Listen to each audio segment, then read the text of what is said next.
আজ কলকাতা থেকে দীঘা যাওয়ার জন্য আমি একটা অন্য রাস্তা দিয়ে অবলম্বন করেছি। সেটা হচ্ছে শিয়ালদা থেকে ট্রেনে করে তোমরা খুব সহজেই ডায়মন্ড হারবার স্টেশনে চলে আসতে পারবে। ডায়মন্ড হারবার থেকে স্টেশনের বাইরে আসলেই তোমরা ওখানেই কাছেই সামনেই টোটো পাবে। টোটো করে চলে আসবে সুন্দরভাবে একদম 10 টাকা নেবে মাত্র ফেরিঘাটে, মানে ডায়মন্ড হারবার ফেরিঘাট।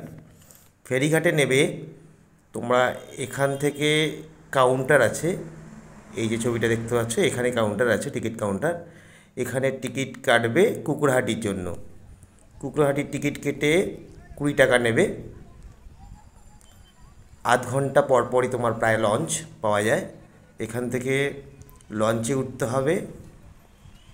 লঞ্চে উঠলে তুমি এখান থেকে কুকুরহাটি ঘাটে পৌঁছে যাবে বাই লঞ্চে। এবং লঞ্চে উঠে দেখবে সুন্দর পরিবেশ, খুব সুন্দর লাগবে যেতে। সমুদ্রের হাওয়া এবং গাছপালার নিদর্শন দেখতে দেখতে আমরা এগিয়ে যাচ্ছি কুকুরহাটির দিকে। মেনলি কলকাতা থেকে গেলে কি হয়, এই দিক দিয়ে গেলে শিয়ালদা থেকে ডায়মন্ড হারবার ট্রেনটাও ফাঁকা পাওয়া যায়। আর এখান থেকে দীঘা থেকে কুকুরহাটি থেকে দীঘার বাসটা যেগুলো যায় সেগুলো একদম সিট নিয়ে যাওয়া যায়। খুব মানে জ্যামজটের কোনো প্রবলেমই নেই রাস্তায়, কারণ এদিকে কলকাতার মতো তো জ্যাম হয় না, রাস্তাটা ফাঁকাই থাকে। ওই জন্য আমি এদিক দিয়ে বেশি যাতায়াত করি দীঘাতে, বা কোনো কার্যক্ষেত্রে যদি যাই সেক্ষেত্রে আমার এখান থেকেই বেশি প্রেফার করি দীঘায় যাওয়ার।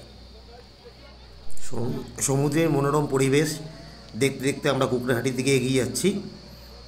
তোমার মোটামুটি জোয়ার ভাটার উপরে ডিপেন্ড করে, তাও 35 থেকে 40 মিনিট কি 45 মিনিটের রাস্তা। কোনো সময় হয়তো 30 মিনিটে পৌঁছে যেতে পারো, ম্যাক্সিমাম 45 মিনিটই লাগে।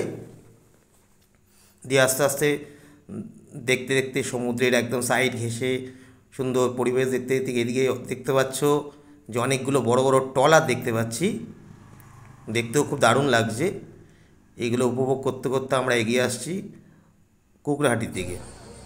এবার আমাদের লঞ্চটা পার হবে, মানে সমুদ্রটা পার করে এই ওপারে কুকুরহাটি ঘাট।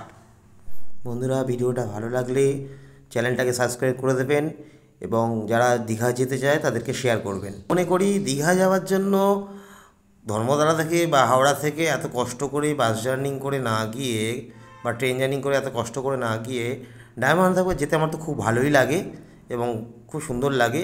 এবং কুকুরহাটি থেকে ওপার থেকে ডাইরেক্টলি দীঘার তোমরা বাসও পেয়ে যাবে, সেটা নিয়ে কোনো সমস্যা নেই, অ্যাভেলেবেল বাস। যাই হোক, আমরা কুকুরহাটি পৌঁছে গেছি। এই যে দীঘা যাওয়ার বাস, কুকুরহাটি ঘাট থেকে নেবি একদম সামনে বাস, সিট নিয়ে তোমরা যেতে পারবে। ওরা চাইলে সিট দিয়ে দেয়, প্রচুর হেল্পফুল লোক। এখান থেকে বাস ধরে দীঘা চলে যাবে। যাই হোক, আজকে ভিডিওটা শেষ।